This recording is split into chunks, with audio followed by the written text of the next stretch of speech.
નમસ્કાર મિત્રો, સ્વાગત છે તમારું અમારી YouTube channel Gujarat jobs and ન્યૂઝમાં। મિત્રો, રાશન કાર્ડ ધારકો માટે વધુ એક મહત્વના સમાચાર સામે આવ્યા છે।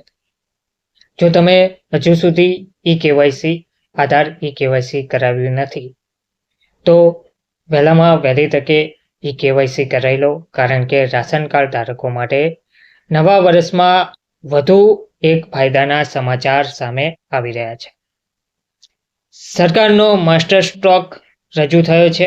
રાશન કાર્ડ ધારકોને અનાજ તો જે મળે છે તે મળવાપાત્ર જ રહેશે, પરંતુ રાશન કાર્ડ ધારકોને અનાજની સાથે સાથે દર મહિને હવે 1000 રૂપિયા પણ મળવાપાત્ર રહેશે। તે માટે રાશન કાર્ડ ધારકોએ અમુક નિયમોનું પાલન કરવું પડશે। તો આજના વિડીયોમાં આપણે જોઈએ કે રેશન કાર્ડ ધારકો માટે નવા વર્ષમાં કયા નવા નિયમો રજૂ થઈ રહ્યા છે, રાશન કાર્ડ ધારકોને અનાજ કેટલું મળવાપાત્ર રહેશે, સાથે સાથે તેમને 1000 રૂપિયા મળવાપાત્ર રહેશે, પરંતુ આ 1000 રૂપિયા અને અનાજ મેળવવા માટે રાશન કાર્ડ ધારકોએ શું કામ કરવું પડશે વગેરે વિગતો આજના વિડીયોમાં જોઈએ। તો ભારત સરકાર દ્વારા દેશના અનેક લોકો માટે ઘણી યોજનાઓ ચલાવવામાં આવતી હોય છે। દેશમાં આજે પણ આવા ઘણા લોકો છે જેઓ દિવસમાં 2 ટાઈમ પણ ખાવાની વ્યવસ્થા કરી શકતા નથી। ભારત સરકાર રાષ્ટ્રીય ખાદ્ય સુરક્ષા કાયદા હેઠળ આવા ગરીબ જરૂરિયાતમંદોને મફત રાશન પૂરું પાડે છે। તેથી તે ઘણા લોકોને ઓછા ભાવે રાશન પૂરું પાડે છે। આ માટે સરકાર આ લોકોને રાશન કાર્ડ જારી કરે છે। દેશમાં કરોડો રેશન કાર્ડ ધારકો છે જેઓ સરકારની મફત રાશન યોજનાનો લાભ લે છે। હાલમાં જ સરકાર તરફથી રાશન કાર્ડ ધારકો માટે એક મોટા સમાચાર લઈને આવ્યું છે। હવે રેશન કાર્ડ ધારકોને તેમના રેશન કાર્ડ પર રાશનની સાથે સાથે 1000 રૂપિયા પણ આપવામાં આવશે। નવા વર્ષથી તમામ રેશન કાર્ડ ધારકોને સરકારની આ સુવિધાનો લાભ મળવા લાગશે। તો રાષ્ટ્રીય ખાદ્ય સુરક્ષા કાયદા હેઠળ દેશમાં 80 કરોડ રેશન કાર્ડ ધારકો છે જેમને સરકાર દ્વારા રાશન આપવામાં આવતું હોય છે। ભારત સરકારે હવે રાશન વિતરણ વ્યવસ્થામાં થોડા ફેરફાર કર્યા છે। આ રેશન કાર્ડ ધારકોને નાણાકીય લાભ આપવા માટે પણ પગલાં ભરવામાં આવ્યા છે।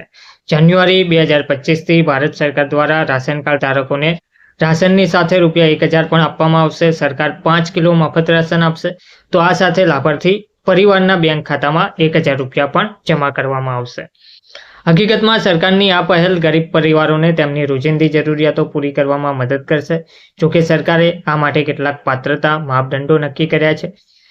દરેકને આ લાભ મળશે નહીં, પરંતુ કોને આ લાભ મળવાપાત્ર રહેશે, કયા રેશન કાર્ડ ધારકોને આ લાભ મળવાપાત્ર રહેશે, તો તમને જણાવી દઈએ કે વધારાની લાભ યોજનામાં માત્ર BPL કાર્ડ ધારકોને સામેલ કરવાની માહિતી છે।